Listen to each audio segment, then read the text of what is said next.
بسم اللہ الرحمن الرحیم۔ آج میں آپ کے سامنے چند اہم نکات پیش کرنا چاہتا ہوں جو انقلاب کے حوالے سے ہماری رہنمائی کر سکتے ہیں۔ پہلا نقطہ یہ ہے کہ اخلاص ہو۔ انقلاب لانے والا شخص سب سے پہلے خود میں مخلص ہونا چاہیے۔ اس کی نیت اور عمل دونوں کو دین اسلام کی روشنی میں ہونا چاہیے۔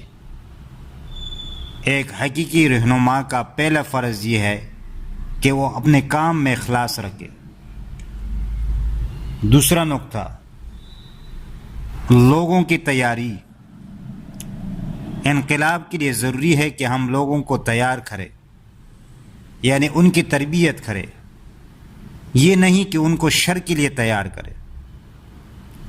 ایک رہنما کا کام صرف باتیں کرنا نہیں بلکہ عوام کی تربیت کرنا اور انہیں اس مشن کے لیے تیار کرنا ہے، یعنی اس قابل ہو جائے لوگ کہ وہ ہر کام میں ماہر ہو، یعنی ہر شعبے کے لیے مخلص تیار ہو اور وہ عدل و انصاف اور اخلاص کے ساتھ وہ کام سر انجام دے۔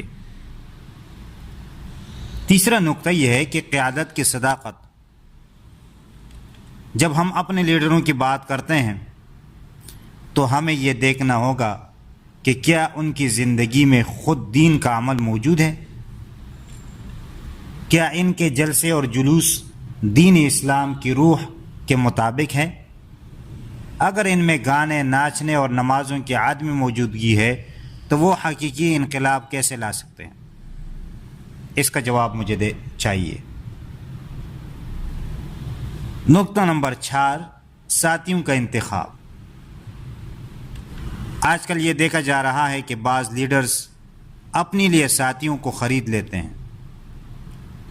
پہلے اس کے بارے میں وہ کہتے ہیں کہ یہ سب سے بڑا چور ہے، لیکن پھر اسی کو اپنے ساتھ ملا لیتے ہیں۔ تو ساتھیوں کو خریدا نہیں جاتا بلکہ ان کو بنایا جاتا ہے، ان کی تربیت کی جاتی ہے۔ جیسے کہ رسول اللہ صلی اللہ علیہ وسلم نے اپنے صحابہ کو خریدا نہیں بلکہ ان کی تربیت کی، اور آج وہ مسلمانوں کے لیے ایک نمونہ ہے۔ نقطہ نمبر 5، الیکشن کی حقیقت۔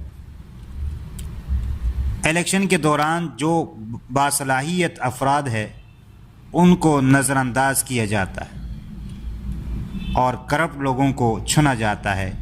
یہ نظام انقلاب کے لیے نقصان دہ ہے۔ اختتام میں کہوں گا کہ نعرے کافی نہیں ہے۔ زندہ آباد، مرد آباد کے نعرے لگانے سے کچھ حاصل نہیں ہوگا، بلکہ ہمیں عوام کو ہنر سکھانے اور ان کے تیار کرنے اور ان کے مسائل کو سمجھنے کی ضرورت ہے۔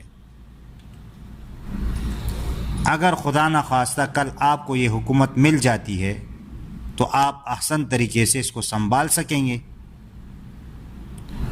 بہت سے لوگ جو ہے جب حکومت میں آتے ہیں تو وہ اس قابل نہیں ہوتے کہ معاملات کو سنبھال سکیں، اور یہی وجہ ہے کہ وہ غلط راستے اختیار کرتے ہیں۔ آپ مدینہ کی تاریخ کا مطالعہ کریں۔ رسول اللہ صلی اللہ علیہ وسلم نے پہلے صحابہ کرام کی تربیت کی، انہیں تیار کیا، اور پھر جب حکومت ملی تو وہ اس قابل ہوئے کہ ملک کو سنبھال سکے، اور انہوں نے سنبھالا بھی، اپنے آپ کو فقر و فاقے میں رکھا، لیکن عوام کے حق میں کبھی خیانت نہیں کی۔ لیکن ہماری موجودہ صورتحال یہ ہے کہ لوگ پیسے لے کر اور پیسے دے کر ٹکٹ حاصل کرتے ہیں اور ٹکٹ بھیجتے ہیں، پھر 5 سال میں وہ اس رقم کو پورا کرنے کی کوشش کرتے ہیں۔ ایسے عوام کی خدمت ہو سکتی ہے؟ نہیں ہو سکتی۔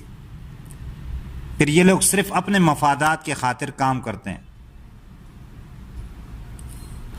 تو آخری بات اور آخری گزارش میں یہ کرتا ہوں کہ یہ ملک ہمارا ہے اور ہمیں اس کے بہتری کے لیے کردار ادا کرنا ہوگا۔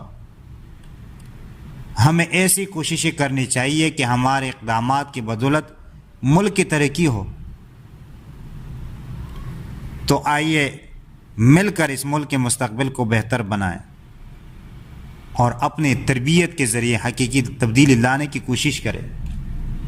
شر و فساد نہیں بلکہ اپنے بندوں کو تیار کرے اور ہر شعبے میں بھیجے اور وہ وہاں پر کام کرے, اخلاص کے ساتھ لوگوں کی خدمت کرے, اور کل عوام جو ہے ان کو ووٹ دے کے وہ حکومت دیں گے, کیونکہ عوام کو پتہ ہوگا کہ یہ لوگ جو ہے وہ انقلاب لا سکتے ہیں اور اس ملک کو ترقی دے سکتے ہیں. لیکن مصیبت یہ ہے کہ ہم یہاں نعرے لگاتے ہیں اور جب ہمیں حکومت مل جاتی ہے تو ہم پھر سنبھال نہیں سکتے. پھر یہی ہوتا ہے کہ ایک دوسرے کو گالی دیا جاتا ہے اور ایک دوسرے سے لڑائی کرتے ہیں اور عوام بیچارے جو ہے وہ اس میں پستے جا رہے ہوتے ہیں.